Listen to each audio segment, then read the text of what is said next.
Nicolas Mazzucchi, bonjour. Vous êtes chercheur à la Fondation pour la recherche stratégique, spécialisé dans les questions d'énergie. Et ces questions sont au cœur de l'actualité, puisqu'on a appris donc que la Turquie, on le sait, nous l'avons couvert à Marianne, a des velléités en mer Égée, en même temps que dans toute la Méditerranée orientale. Mais là, on est proche de l'incident avec la Grèce. Donc on va revenir là-dessus avant de parler de tous les autres points chauds de la planète et même de toutes les énergies qui incarnent l'avenir et des politiques stratégiques en la matière, puisque on voit bien à quel point la France peine à se positionner sur certains débats et sur certaines recherches stratégiques. Alors, mais commençons par la question de la Turquie. Donc on va peut-être résumer un petit peu les problèmes. On a donc de forts gisements en Méditerranée orientale, et la Turquie a décidé d'exploiter ces gisements, quitte à empiéter sur l'espace maritime, chypriote, grec. Bon, j'allais dire dans l'indifférence générale, non? C'est surtout ça qui est frappant. Alors, jusqu'à un certain point, Oui. dans l'indifférence générale, en effet, ce qu'il faut voir, c'est qu'il faut se replonger un peu en arrière dans la stratégie de la Turquie. La Turquie, c'est un très gros consommateur d'hydrocarbures, qui, à part le charbon, n'en a pas. Donc forcément, c'est un très gros importateur d'hydrocarbures, qui a historiquement une grande dépendance à la Russie. La Russie lui fournit les 2 tiers de son gaz, lui fournit l'essentiel de ses produits pétroliers transformés. Elle a aussi une dépendance à l'Iran, mais la Turquie, voilà, se rêve avec un autre destin, avec une autre ambition, et la Turquie profite depuis quelques années de la politique de l'Union européenne d'essayer de contourner la Russie par le sud, donc c'est ce que la Commission européenne a mis en place en 2008 avec le corridor sud-européen, donc la volonté de contourner la Russie par le sud pour créer un corridor gazier pour atteindre des gisements. Alors, on va dire le terminus de ce corridor gazier n'était pas fixé au départ, on pensait peut-être à l'Iran, peut-être au Turkménistan. Pour l'instant, il s'arrête en Azerbaïdjan. Bon. Mais cela étant dit, la Turquie a compris qu'elle avait un intérêt à jouer là-dedans en devenant un nouveau pays de transit, en fait en devenant un peu l'Ukraine du XXIe siècle, c'est-à-dire véritablement se positionner au tampon de la Russie, des hydrocarbures potentiellement du Caucase, voire du Moyen-Orient un peu étendu, et de l'Union européenne. Donc elle ambitionne depuis quelques années de devenir ce nouveau hub gazier pour le sud-est européen. Et au-delà de ça, justement, se pose aussi cette problématique donc, de l'accès aux ressources, puisque la Turquie, n'ayant pas de ressources en propre, forcément est un peu dépendante de tout le monde, et là-dessus est arrivée un peu la grande vague de développement et de découverte des hydrocarbures, et notamment du gaz, en Méditerranée orientale. Alors ça a commencé de manière assez timide en Israël au début des années 2000, ça s'est beaucoup accéléré à la fin des années 2000, en 2009 on découvre le méga champ Léviathan en Israël, qui en fait est tout à fait au nord de la zone économique exclusive israélienne, donc quasiment au sud de celle de Chypre, ce qui donne des idées au gouvernement de la République de Chypre, qui se met là aussi à engager de l'exploration-production. On découvre en 2011 là aussi un très gros champ gazier qui s'appelle Aphrodite, et à partir de là, finalement, un peu la course est lancée, et tout le monde dans la région essaie de s'y mettre. Ce qui en fait ne fait que révéler des problématiques géopolitiques préexistantes. Une autre dont on parle peu, mais parce qu'en fait elle est beaucoup plus en sourdine par rapport à la question, on va dire, turco-chypriote, c'est celle entre Israël et le Liban, par exemple, puisqu'il y a un problème de reconnaissance de la frontière maritime entre les deux, c'est-à-dire que les deux États ont accordé des licences d'exploration-production dans des blocs qui se trouvent au même endroit. Certains disant c'est à moi, les autres disant non, c'est à moi.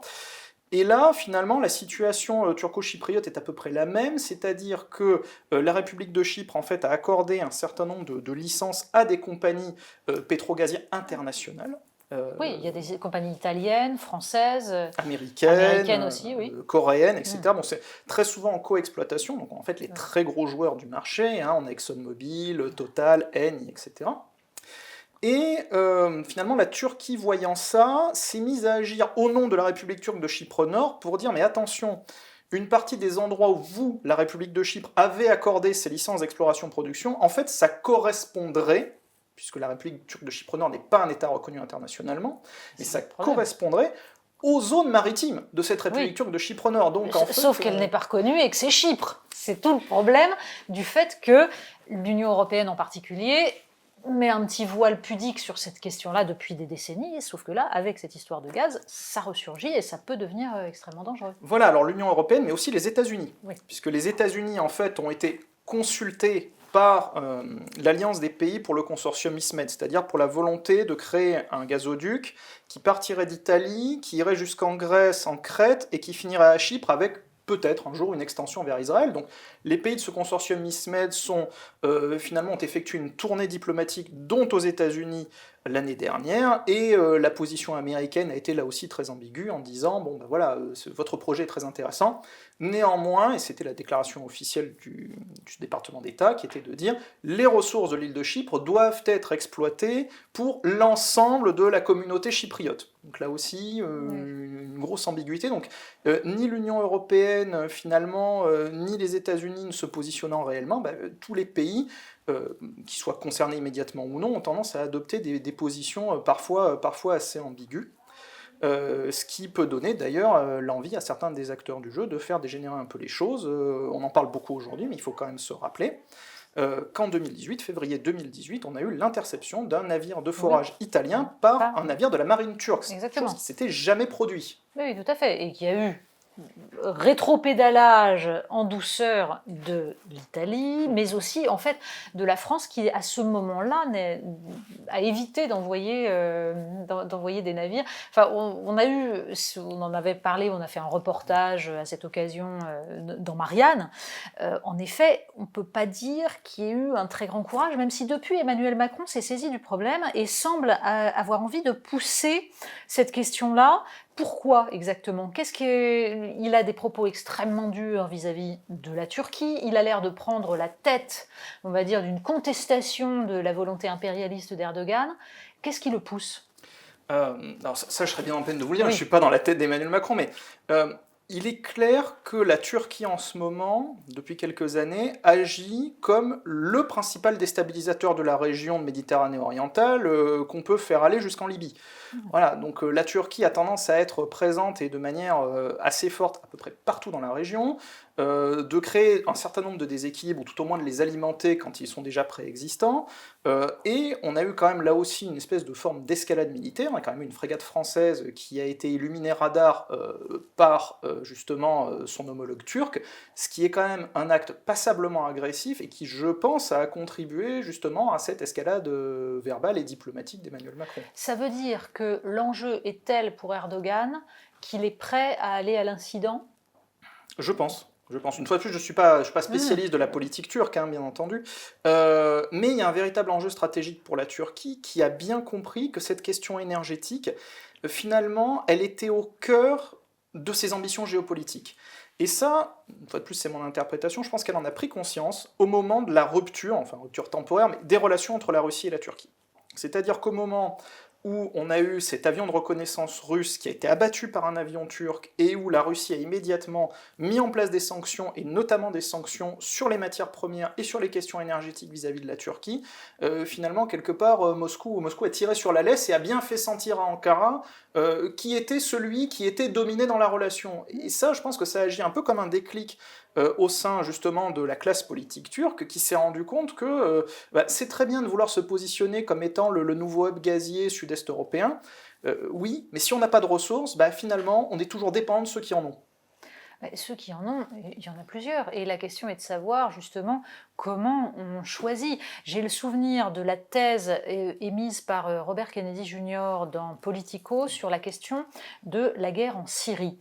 Et son idée, il a tout de suite été traité, et tous ceux qui citent cette thèse sont traités de complotistes, mais sa thèse était de dire: il y a eu, à un moment donné, en 2009, volonté de mettre en place un gazoduc qui partait du Qatar pour passer par la Syrie. Bachar el-Assad a refusé parce qu'il préférait l'option iranienne et, curieusement, dit Robert Kennedy Jr., c'est à partir de ce moment-là qu'on voit une montée de l'opposition en Syrie jusqu'au printemps arabe de 2011. C'est excessif de voir ça, ou est-ce qu'il y a une part, en tout cas, d'enjeu qui peut expliquer ensuite la façon dont se sont passées les choses, sachant que Robert Kennedy Jr. disait clairement que les États-Unis poussaient pour l'option qatari contre l'option iranienne, bien entendu. Bien entendu.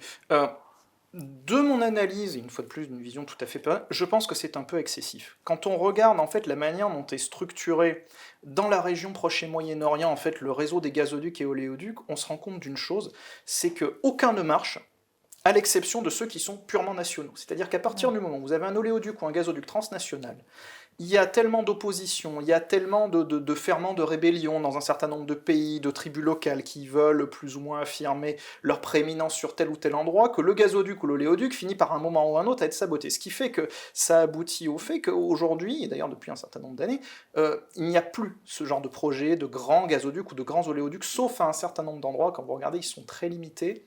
Par exemple, on en a un qui va du Kurdistan irakien en Turquie, hein, le Kirkouk-Cheyan, donc il est l'un des très rares qui marche, mais il s'arrête au Kurdistan irakien.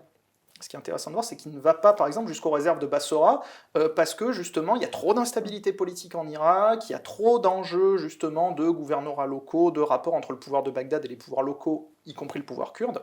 Et donc, finalement, on n'est jamais allé plus loin. Donc, ce genre de grand projet pharaonique, déjà économiquement, j'ai envie de dire, avant même la faisabilité politique, la faisabilité économique, les grands acteurs gaziers et pétroliers du secteur ne s'y seraient probablement pas risqués. Donc je ne pense pas vraiment qu'on puisse y voir l'une vraiment des causes de cette guerre, sachant que voilà, de temps en temps émerge, et pas que dans la région proche et Moyen-Orient, hein, ce genre de grand projet pharaonique où on dit bah voilà, on va créer un grand oléoduc, un grand gazoduc, hein, il y en a deux qui sont très célèbres, qui sont le gazoduc transsaharien, donc qui est censé relier en fait les réserves de gaz du Nigeria au sud jusqu'à l'Algérie au nord, en passant par un certain nombre de zones particulièrement instables.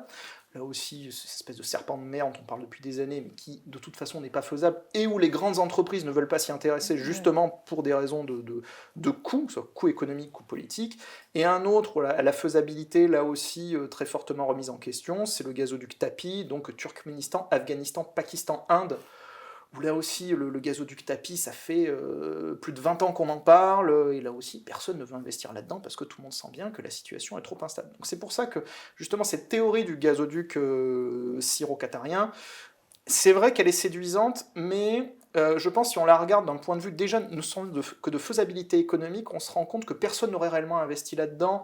Donc se dire, est-ce que c'est réellement l'un des gros déclencheurs et l'un des gros ferments de la situation syrienne, je vous dirais qu'en tant que non spécialiste de la Syrie, je n'y crois pas vraiment.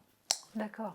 Mais si on regarde, il y a aussi une donnée depuis justement le déclenchement de la guerre en Syrie, etc., qui a bougé et qui est essentielle parce que je pense que ça bouleverse tous les équilibres au Moyen-Orient. C'est la question de l'indépendance énergétique américaine qui bouleverse totalement la politique américaine. Comment on lit ça? C'est-à-dire le moment où les États-Unis deviennent indépendants énergétiquement. Alors c'est un moment qui est assez compliqué et dont les États-Unis eux-mêmes n'avaient pas mesuré l'ensemble des réactions.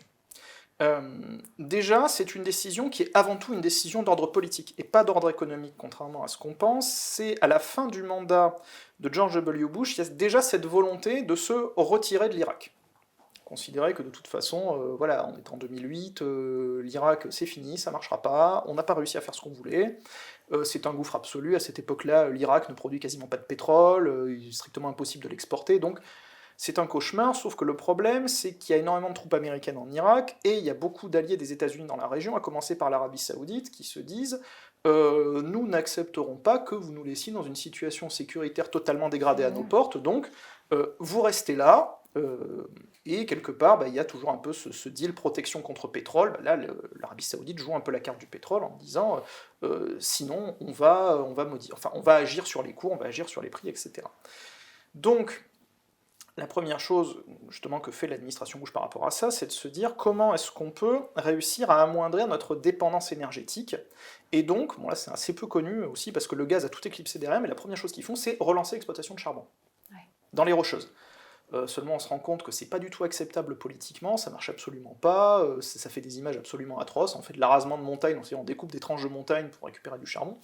Politiquement ça passe pas. Et en fait là-dessus l'administration Obama arrivant au pouvoir va prendre ça en compte et va dire mais en fait il y a une technologie qui existe depuis le milieu des années 90 qui s'appelle la fracturation hydraulique, ça serait peut-être bien de la relancer et on va relancer ça en faisant de l'incitation fiscale.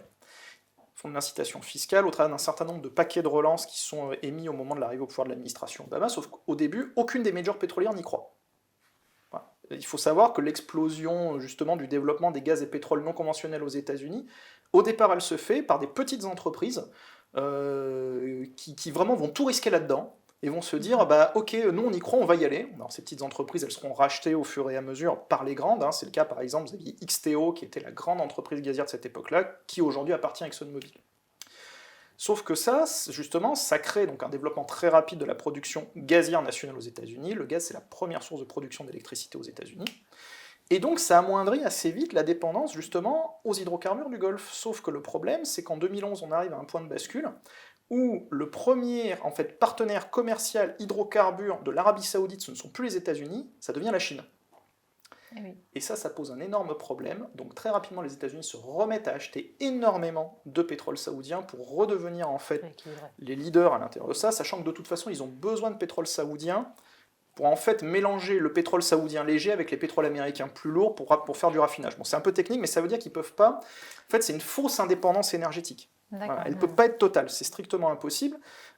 Néanmoins, ça a créé en fait un gros bouleversement dans les relations américano-saoudiennes, dans le sens où si le pacte du Quincy est toujours actif, il y a quand même eu de la part de l'Arabie Saoudite l'idée de se dire attention, les Américains, c'est plus simplement nos clients. Déjà, c'est un client qui est de moins en moins important. Ça devient un concurrent sur un certain nombre de choses. Et puis, on a d'autres clients qui soit émergent, soit réémergent. Aujourd'hui, on regarde, les deux premiers clients export de l'Arabie Saoudite, c'est en premier le Japon, et tout de suite derrière la Chine. Donc là aussi, il y a un peu ce jeu à trois qui s'installe. Alors le Japon, hein, diplomatiquement, a une position un peu compliquée, et on va dire assez légère, dans le Golfe arabo-persique, mais on va dire donc plutôt un jeu à deux qui s'installe justement depuis le début des années 2010 entre les États-Unis d'un côté, partenaires historiques, privilégiés, partenaires sécuritaires notamment de la plupart des pays du Golfe, et de l'autre côté la Chine, qui pour le coup devient le partenaire prioritaire en termes hydrocarbures, et qui a tendance de temps en temps à essayer de transformer un peu l'essai sur des domaines politiques, y compris par des ventes d'armes, y compris par de la coopération militaire. Donc voilà, l'équilibre a beaucoup bougé ces dernières années. Et on peut comprendre l'alliance triangulaire entre Mohamed Ben Salman, Benjamin Netanyahou et Donald Trump à l'aune de cela ? Oui. Effectivement, on peut tout à fait l'analyser par rapport à ça, dans le sens où il y a une volonté là aussi, puisque la Chine est quand même très proche de l'Iran historiquement, donc il y a une vraie crainte aussi d'une présence chinoise plus affirmée qui permette aussi à l'Iran de revenir dans le jeu.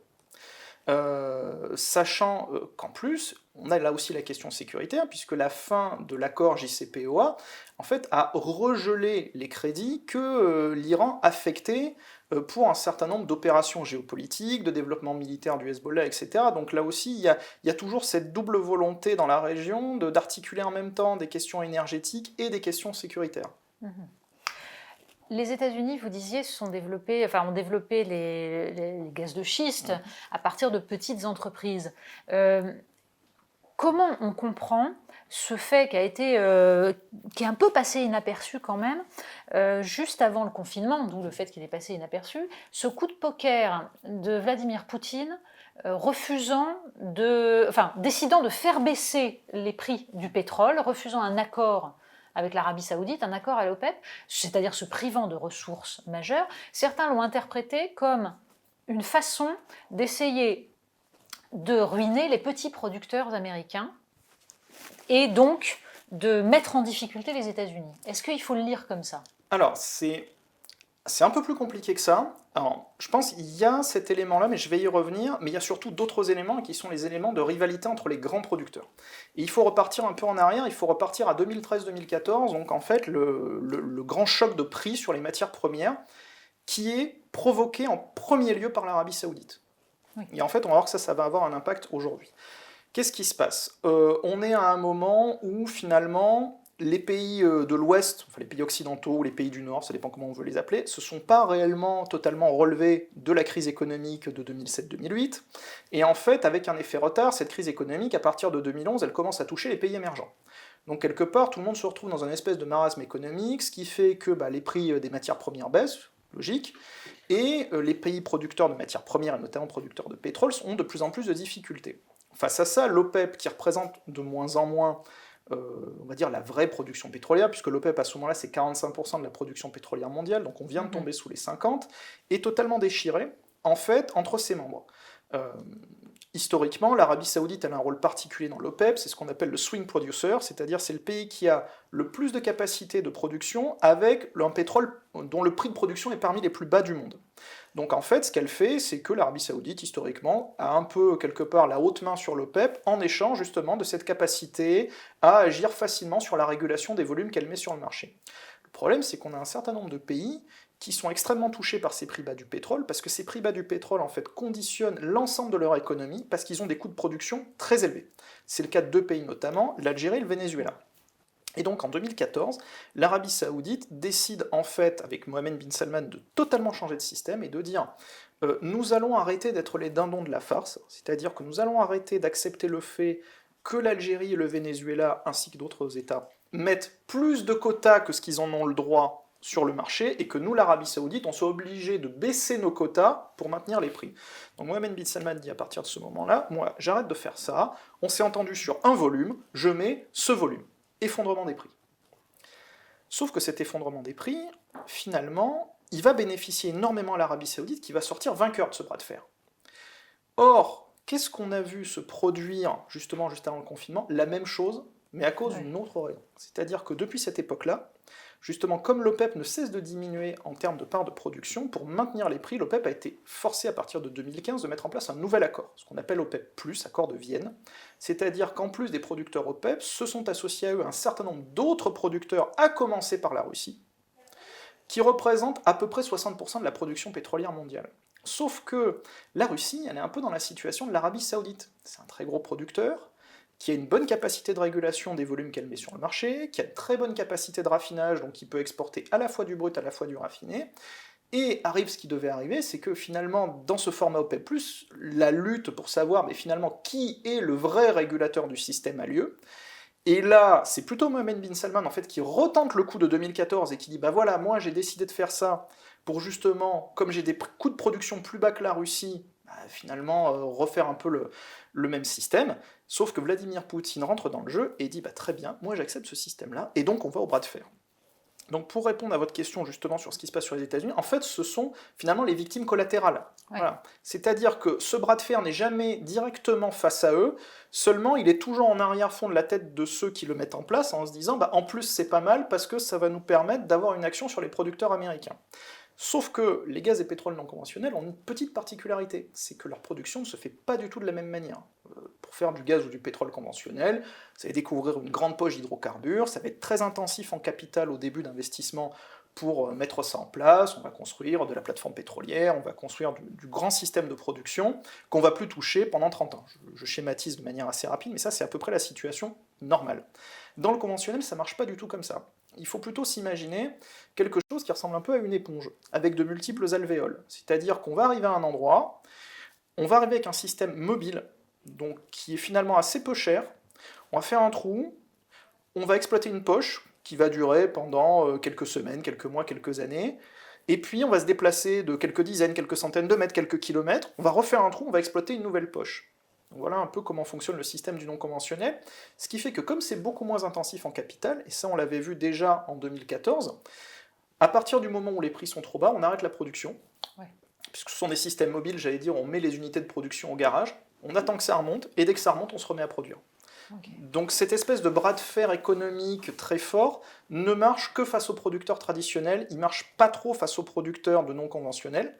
Les producteurs de non conventionnels, eux, pour le coup, ils ont plutôt une autre menace qui plane sur eux en ce moment, c'est la menace fiscale. C'est-à-dire qu'au début, donc vers 2008-2009, pour justement lancer ces explorations production aux États-Unis, ils ont été obligés d'énormément s'endetter au départ. Sauf que justement, maintenant, les prêts arrivent à échéance. Exactement. Voilà. Donc c'est là que pour eux, en fait, se situe plus le nœud d'étranglement, ce qui explique aussi en partie, c'est pas du tout la seule explication, mais pourquoi les majors pétrolières américaines ne font pas comme les entreprises européennes, c'est-à-dire ne prennent pas le tournant vert. Aujourd'hui, Total, Eni partiellement, Repsol, etc., Statoil prennent un tournant vert.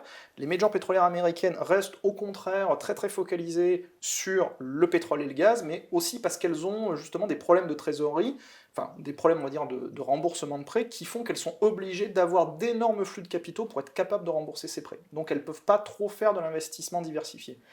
Et il y a de la part des États-Unis aussi la recherche évidemment de sécurisation de ces marchés. On voit la construction de terminaux méthaniers à peu près partout dans les ports européens. C'est un enjeu absolument majeur de faire en sorte que l'Europe se tourne vers l'énergie américaine et non pas vers l'énergie russe. On a là Alors, un phénomène qui est en train de jouer. tout à fait. Alors l'énergie américaine ou, appelons ça de manière plus large, l'énergie non russe. Voilà. Voilà. Parce qu'il y aurait aussi tout à fait, et c'est le cas, un intérêt à ce que les consommateurs européens se tournent vers le Qatar, se tournent vers la Norvège, se tournent vers d'autres pays, on va dire, qui sont plutôt globalement dans une orbite, on va dire, euro-atlantique, appelons ça comme ça. La Norvège est un des principaux fournisseurs déjà Tout à fait. en Europe. De toute façon, c'est le premier. C'est le principal fournisseur de Ouais. gaz de la France, par exemple. Sauf que le problème, et les États-Unis l'ont très bien compris, c'est qu'aujourd'hui, l'Europe se fournit énormément en gaz sur le continent européen. C'est-à-dire, vous regardez par exemple la France, les deux premiers fournisseurs de gaz de la France, c'est la Norvège et les Pays-Bas.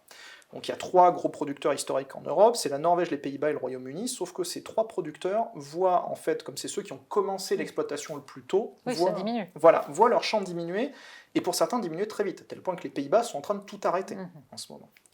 Donc les États-Unis se rendent bien compte que, justement, même si le profil de consommation gazière de l'Europe va avoir tendance à rester à peu près plat, on va dire au moins jusqu'en 2035, voire 2040, bah finalement la production sur le continent européen, elle, va pas cesser de diminuer, donc on va se retrouver avec une dépendance extérieure de l'Europe de plus en plus grande. Donc ils se disent, effectivement, il y a pour nous une carte à jouer là-dedans, à la fois en termes économiques, mais aussi en termes de renforcement de la relation transatlantique sur un certain nombre de points, notamment le point géopolitique. D'où la décision récente du Congrès américain sur Nord Stream 2, c'est-à-dire qui là aussi est passé assez inaperçu. C'est pas la première fois que le Congrès vote des sanctions contre les entreprises européennes qui participeraient à ce projet, mais là on a donc le vote de sanctions rétroactives et plus seulement sur les entreprises qui participent directement à la création du gazoduc, mais sur l'ensemble des zones portuaires, enfin de tout ce qui va de près ou de loin se rapprocher de Nord Stream 2. On est dans une offensive majeure, non ? Alors, on est dans une offensive majeure, tout à fait, mais que j'interprète aussi au sein de la politique américaine. Alors, on peut peut-être de toute façon rappeler exactement quel est le projet Nord Stream 2, comment il se construit et où est-ce qu'il passe. Tout à fait. Alors, Nord Stream 2, c'est un gazoduc sous-marin, donc il passe sous la Baltique. C'est un très gros gazoduc qui fera 55 milliards de mètres cubes de capacité annuelle, c'est l'un des plus gros du monde.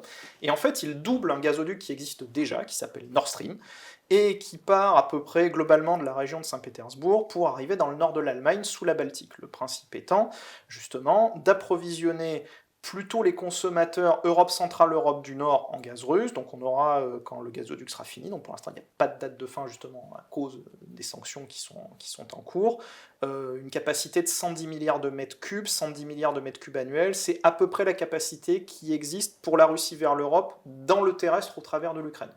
Voilà, donc voilà, on voit à peu près ce que ça peut faire. Donc là, en fait, il y a déjà une question sur l'Ukraine, bien sûr, qui serait privée de ressources par ce projet qui est porté largement par l'Allemagne.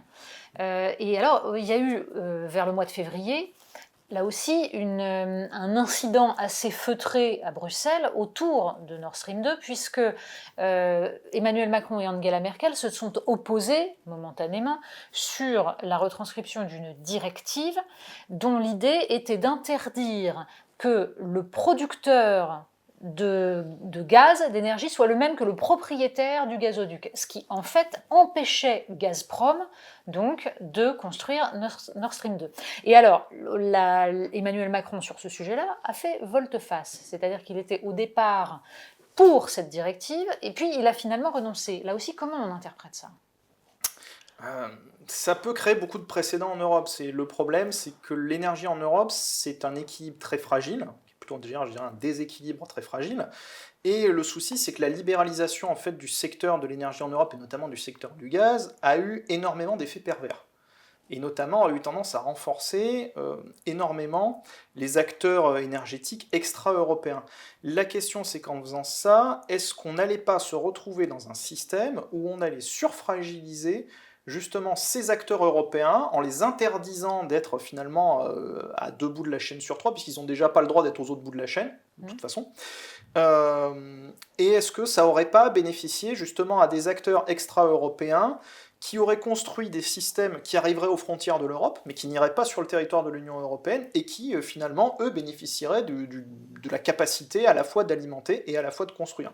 Finalement, c'est un peu ce que la Russie a fait avec le gazoduc qui passe sous la mer Noire, qui s'appelle Turk Stream, c'est-à-dire que pour éviter tous les problèmes potentiels avec l'Union européenne auxquels la Russie avait dû faire face lors de l'annulation en 2014 du gazoduc South Stream, la Russie s'est dit, je m'entends avec la Turquie, on construit un gazoduc qui passe sous la mer Noire et qui se branche finalement à la frontière entre la Turquie et la Grèce, ce qui fait que le gazoduc ne rentre jamais sur le territoire de l'Union européenne, puisqu'il se branche à des gazoducs qui sont existants.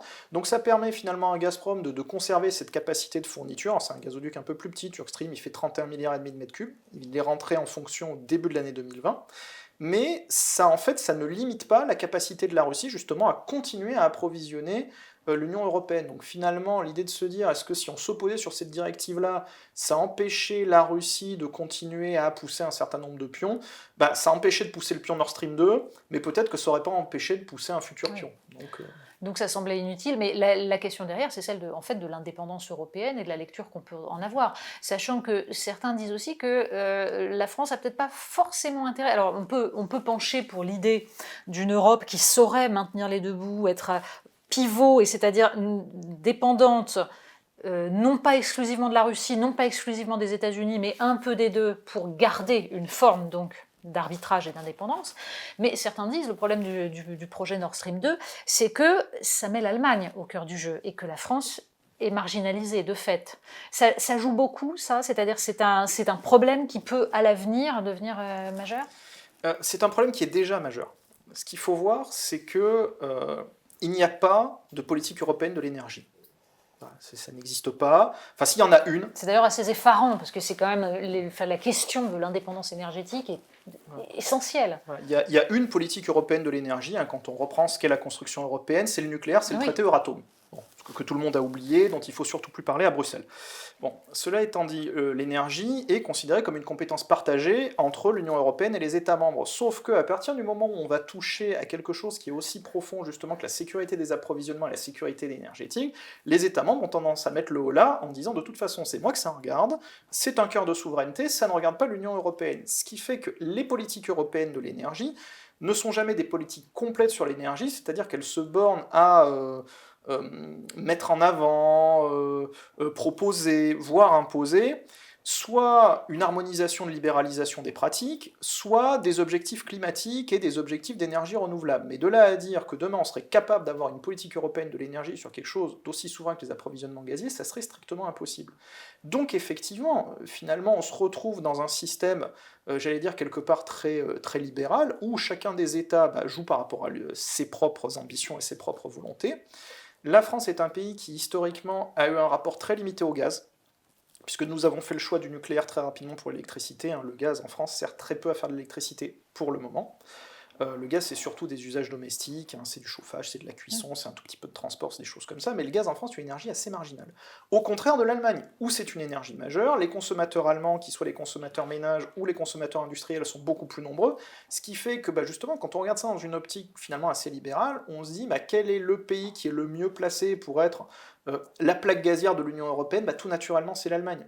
Sauf que ça détermine sa position en matière géopolitique dans le rapport de force entre les États-Unis et la Russie. Et que finalement, si la France n'a pas son mot à dire, c'est... C'est très compliqué, c'est très compliqué, d'autant plus qu'Angela Merkel passe son temps à rappeler que Nord Stream 2 est un projet purement économique. Ce qui est totalement faux, on est bien d'accord, puisqu'il n'y a pas, en l'occurrence, de projet économique qui n'implique pas un rapport de force, une volonté de puissance de certains empires. Alors, le problème du secteur de l'énergie, c'est que c'est un secteur double. C'est peut-être le seul qui marche réellement comme ça, c'est-à-dire qu'il est autant économique que géopolitique. Voilà. Et les deux éléments sont tout le temps imbriqués. On ne peut pas concevoir soit un gazoduc, soit un grand projet énergétique, quel qu'il soit, d'ailleurs même une centrale nucléaire, sans prendre en compte les deux aspects. Et les deux aspects s'interpénètrent. Donc on ne peut pas considérer que c'est uniquement un projet géopolitique ou uniquement un projet économique. Angela Merkel, quand elle dit c'est un projet économique, elle a raison. D'autres acteurs, quand ils disent c'est un projet géopolitique, ils ont raison aussi, mais toujours en mêlant les deux. Oui, il y a une volonté de la part de la Russie, on va dire, d'arrimer les consommateurs européens. Voilà. Mais une volonté qui existe depuis les années 70 en réalité. Voilà, c'est juste que là, finalement, on crée de nouvelles routes. Pourquoi? Parce que la Russie s'est rendu compte, au travers de ce qu'on a appelé les guerres gazières avec l'Ukraine entre 2006 et 2009, que finalement, dépendre d'une seule, enfin de deux voies terrestres, puisqu'il y a une voie par l'Ukraine et une voie par la Biélorussie, mais dépendre exclusivement de cette voie terrestre-là, c'était finalement trop compliqué parce que ça donnait beaucoup de pouvoir aux pays de transit. Bah, que fait la Russie finalement depuis 2009 et depuis la création du premier Nord Stream? Bah, elle diversifie ses routes. On a une route sous la Baltique, on a une route sous la mer Noire, on a une continuité de la route terrestre, ce qui permet effectivement de moduler au gré des volontés, au gré des envies, au gré des besoins, l'accès par l'une ou par l'autre. Oui, c'est un système géopolitique, mais qui ne peut se concevoir une fois de plus que dans un environnement économique fort. Question bête et naïve. La guerre dans le Donbass se lie-t-elle à l'aune de ces problématiques énergétiques? Je serais bien en peine de répondre, je ne pense pas. Je pense pas. Honnêtement, je pense pas. Quand on regarde la situation, au moment justement du déclenchement de la guerre dans le Donbass, on a déjà Nord Stream 1, donc 55 milliards de mètres cubes sous la Baltique. On a le projet South Stream, mais qui va devenir un peu plus tard Turk Stream, qui est... Alors South Stream, c'est un très gros gazoduc, c'était 63 milliards de mètres cubes. Bon, Turk Stream, c'est moitié moins aujourd'hui, mais c'est quand même 31 milliards et demi. Donc pour contourner l'Ukraine, in fine, on aurait déjà eu plus de 80 milliards de mètres cubes. Était-il réellement nécessaire, si on se place dans cette optique-là, d'aller justement à déclencher un conflit ou à participer à un conflit? Économiquement, non. Ni de la part de la Russie, ni de la part des États-Unis, qui tout de même considèrent que l'Ukraine est un point géostratégique majeur pour eux. En fait, elle le devient de moins en moins, justement. Donc, et déjà à cette époque-là, le côté géopolitique de l'Ukraine, justement parce que Nord Stream 1 existait déjà et parce qu'il y avait un certain nombre de projets passant sous la mer Noire, c'était déjà très très très affaibli, donc on était déjà beaucoup moins là-dessus. Après, qu'il y ait eu une crainte, qui existe toujours d'ailleurs, et de la part de la Russie, et de la part de l'Ukraine, et de la part des États-Unis, et de la part de l'Union européenne, donc un peu tout le monde mélangé sur divers aspects, que demain, par le jeu, on va dire, des différents projets, des différents systèmes, la Russie finisse par ne plus injecter de gaz au travers de l'Ukraine, tout au moins pour le transit vers les pays européens. Ça ne veut pas forcément dire couper le robinet aux Ukrainiens, mais en tous les cas, ne plus faire passer du gaz pour les clients finaux européens au travers de l'Ukraine. Finalement, oui, tout le monde a cette crainte et c'est une possibilité. D'ailleurs, aujourd'hui, la manière dont le système gazier est fait en Europe, il est fait de telle manière qu'on peut tout inverser dans tous les sens. Voilà. Donc, en fait, demain, s'il s'agit de réinjecter du gaz en Ukraine depuis l'Union européenne, ce qu'on a déjà fait d'ailleurs, on sera capable de le faire. Et si la Russie veut envoyer du gaz, par exemple, en Slovaquie ou en République tchèque, ou même en Roumanie ou en Bulgarie, sans passer par l'Ukraine, elle est capable de le faire au travers d'autres réseaux de gazoducs. Donc finalement, on a recréé une espèce de solidarité des gazoducs qui permet tout à la fois et d'approvisionner et de se passer de l'Ukraine. Et vous disiez tout à l'heure que finalement, c'est vrai, l'Union européenne s'est faite d'abord sur le charbon et l'acier, puis sur le nucléaire. La France, de ce point de vue-là, vous disiez qu'elle avait assez peu utilisé le gaz et qu'elle était sur l'énergie nucléaire. Donc en gros, on est en train de se passer d'une énergie qui est au cœur de la création de l'Union européenne et qui permettait à la France d'être indépendante, même si, ne soyons pas naïfs, on n'est pas indépendant dans le sens où on n'a pas d'uranium, donc il faut de toute façon, ça implique une dépendance, ça implique d'aller chercher. Mais enfin, ça permet tout de même d'être un petit peu plus indépendant que quand on dépend d'un tuyau qui vient de l'extérieur. On est bien d'accord, oui, tout à fait. Donc c'est quoi? C'est une erreur stratégique majeure? C'est une idéologie qui aveugle? Je pense que c'est tout ça à la fois. Je pense que c'est tout ça à la fois. C'est une conviction profonde. On est sur une erreur stratégique majeure, y compris sur le fait d'avoir abandonné le financement du développement de la prochaine génération de réacteurs. Oui, parce que à la limite, il lui fallut sans doute abandonner la génération actuelle dont on voit qu'on n'arrive pas à aller au bout et passer directement à ce qui va permettre de recycler les déchets. C'est-à-dire que l'enjeu, il est aussi là. C'est-à-dire que le problème que pose le nucléaire, c'est l'approvisionnement en uranium, mais c'est aussi la gestion des déchets. On ne peut pas se satisfaire de creuser sous Bure pour essayer d'enfouir la poubelle nucléaire. On est bien d'accord qu'effectivement ça pose des problèmes, mais de toute façon toutes les énergies posent des problèmes. Il y a des énergies qui vont poser des problèmes en termes d'approvisionnement, le nucléaire pas tellement. Il y a des énergies qui vont poser des problèmes en termes d'émissions de CO2, le nucléaire pas tellement. Il y a des énergies qui vont poser des problèmes en termes de déchets, le nucléaire beaucoup. Donc c'est effectivement pas du tout une énergie miraculeuse. Après, sur la question de savoir s'il fallait abandonner la génération actuelle, moi je pense pas du tout. Je pense pas du tout. Le problème de la génération actuelle, donc ce qu'on appelle la génération 3+, les EPR, c'est un problème de politique industrielle. C'est-à-dire c'est un problème qui est très basique, qui ne tient pas aux réacteurs eux-mêmes, qui ne tient pas à la technologie elle-même, mais qui tient juste simplement au fait qu'on n'a pas construit de réacteurs pendant une vingtaine d'années, qu'il y a des gens qui sont partis à la retraite, qui avaient des savoir-faire industriels particuliers, et qu'aujourd'hui les problèmes qu'on a sur l'EPR, c'est pas des problèmes de fiabilité du réacteur ou de son système, c'est des problèmes de chaudronnerie, c'est des problèmes de robinetterie, c'est des problèmes de fonte de cuve. Donc c'est des problèmes qui sont liés à la politique industrielle. Et ces problèmes-là ne peuvent se résoudre que d'une seule manière, en faisant de la construction en série. Comme pour n'importe quel agrégat industriel, à partir du moment où on fait de la série, on a des gens qui sont formés, on est capable de faire un flux de personnel, on est capable de faire un flux de technique, un flux de formation, et donc de maintenir des capacités. D'ailleurs, on le voit, si aujourd'hui la Russie, finalement, est en pointe dans le nucléaire civil, vous avez à peu près entre 2 réacteurs sur 3 et 3 réacteurs sur 4 dans le monde qui se construisent, qui sont des réacteurs russes, c'est parce que la Russie n'a jamais interrompu ce flux-là, et donc n'a jamais perdu ces compétences-là. Donc, si je vous entends bien, la France n'a pas l'air d'avoir une politique énergétique extrêmement dessinée actuellement, parce que là, on vient de voir avec les plans de relance qui surgissent, énormément de grands discours sur les énergies renouvelables, la transition énergétique, ça oui, ça on a plein de discours là-dessus. On a vu la façon dont l'Allemagne se positionnait sur l'hydrogène, avec 9 milliards, si je ne me trompe, de plans sur l'hydrogène. La France a vaguement parlé de l'avion à hydrogène, on considère qu'on va abandonner le nucléaire. Quoi d'autre? C'est-à-dire, est-ce qu'on n'est pas là dans ça? Alors, vous venez de publier pour la Fondation pour la recherche stratégique une note sur l'hydrogène. On est en train de rater le coche? J'irais pas jusqu'à dire qu'on est en train de rater le coche, c'est-à-dire on est en train de faire de la marotte. Voilà. Pendant quelques années, j'avais pas mal travaillé là-dessus aussi, on avait la marotte de la batterie.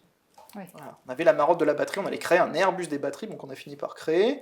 Là aujourd'hui on a la marotte de l'hydrogène qui est censé résoudre à peu près tous les problèmes et qui soulève, j'allais dire finalement, beaucoup de fausses idées, à tel point qu'il y a des gens qui considèrent, y compris des gens très haut placés, qui considèrent que l'hydrogène va permettre de remplacer l'électricité, manque de peau, c'est avec de l'électricité qu'on produit de l'hydrogène. Donc il y a un petit souci par rapport à ça. Donc en gros, si je vous suis bien, il faut du nucléaire pour faire de l'hydrogène. Alors, c'est plus compliqué que ça. En fait, il y a 2 voies pour faire de l'hydrogène globalement. Vous avez une voie qui est la voie la moins coûteuse et la voie la moins vertueuse, qui est on fait de l'hydrogène à partir de ce qu'on appelle le craquage des hydrocarbures. Donc on prend soit du gaz, soit on peut le faire aussi à partir de charbon, et on dissocie la molécule. À partir de ça, on va produire un hydrogène on va appeler un hydrogène gris ou un hydrogène marron. C'est quand même très problématique en termes d'émissions de gaz à effet de serre, ça produit énormément de gaz à effet de serre. C'est aujourd'hui la manière dont l'hydrogène est produit, puisque l'hydrogène existe déjà, c'est un gaz industriel qui a un certain nombre d'applications, notamment dans la pétrochimie.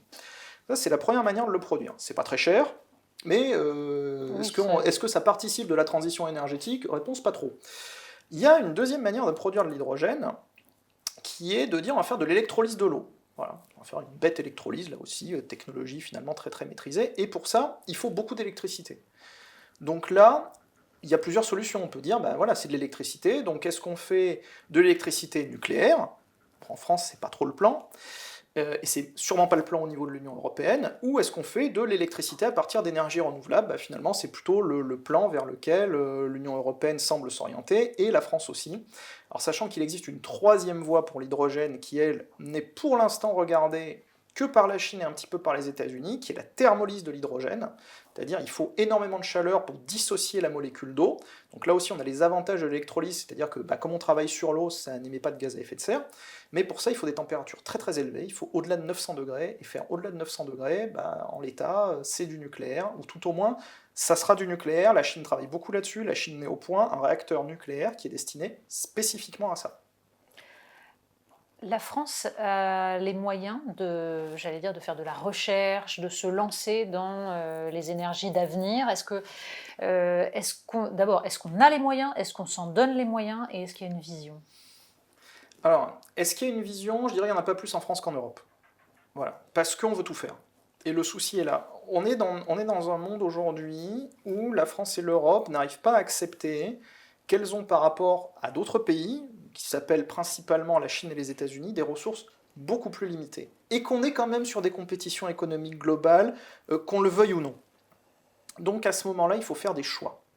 Et faire des choix, ça implique de dire non à certaines personnes, ça implique de dire non à certaines technologies, ça implique pas de dire oui, justement, ça implique de refuser. Or le problème, c'est qu'on ne peut pas, et en France et en Europe, dire qu'on va faire en même temps de l'hydrogène, en même temps de la batterie, en même temps du solaire, en même temps de l'éolien, en même temps des énergies marines renouvelables, en même temps du nucléaire, en même temps du gaz, en même temps de la séquestration carbone. Il y a un moment, il va falloir choisir des choses. Voilà. Sauf que pour l'instant, on ne choisit rien, donc on avance péniblement sur tout, et on prend du retard sur tout. Vous pensez qu'une idée de planification, aussi bien à l'échelle française que, alors là on peut toujours rêver, mais à l'échelle européenne, permettrait justement d'avoir des choix, des choix assumés par certains, puisque c'est comme ça que s'est construite l'indépendance énergétique de la France? Je pense que le problème, c'est pas tant un problème de planification, c'est un problème de décision. Voilà. C'est tout simplement un problème de décision. C'est tout simplement choisir entre deux mauvaises solutions. Donc on a des gens qui n'assument pas le risque qu'il y a à prendre ces décisions? Je pense, mais depuis très longtemps. Depuis très très longtemps. Parce qu'une fois de plus, choisir, c'est dire non. C'est dire non à quelqu'un, c'est fermer une porte, c'est fermer une opportunité. Et donc ça implique de l'accepter. Et de ne pas être là à se dire, ah ben on a peut-être raté ce coche-là, parce que je pense qu'on a été en France beaucoup traumatisés par un certain nombre de coches qu'on a ratés et qu'on nous rappelle souvent et que nous-mêmes on se rappelle souvent. Militairement, on a raté les drones, on a raté Internet, on a raté ceci, on a raté cela. Oui, c'est vrai, on va pas se le cacher, on l'a fait. Mais ça ne veut pas dire que pour demain éviter de rater quelque chose, il faut qu'on se disperse partout. On n'a pas les moyens de le faire. Mais ça, une fois de plus, c'est une question de décision. Et est-ce que les structures européennes permettent ça? À l'échelle européenne, est-ce qu'on est capable de prendre les décisions et de développer les acteurs du secteur?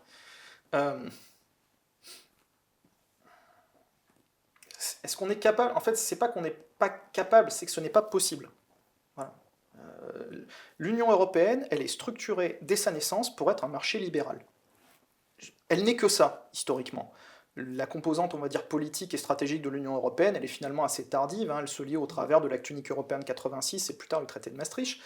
Mais au départ, l'ADN de l'Union européenne, c'est un marché libéral. Ça veut dire qu'en fait, ce qui structure l'Union européenne, c'est la politique de la concurrence.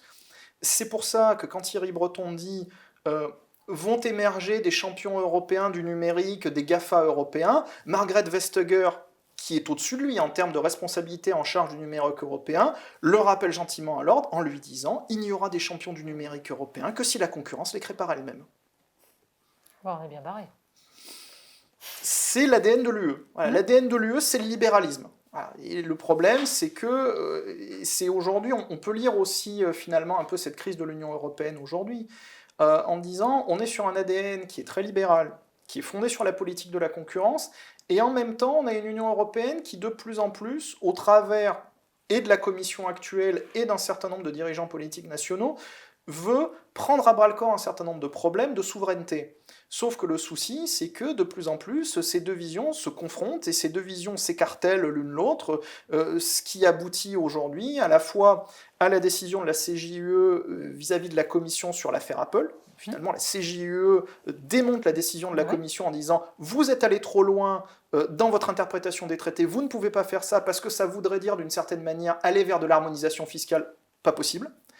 Et de l'autre côté, le plan de relance européen, où là aussi on voit très, très fortement cette ligne de fracture entre des pays qui sont finalement très contents de cet ADN très très libéral de l'Union européenne et d'autres pays qui, au contraire, voudraient une Union européenne qui assume plus un rôle stratégique.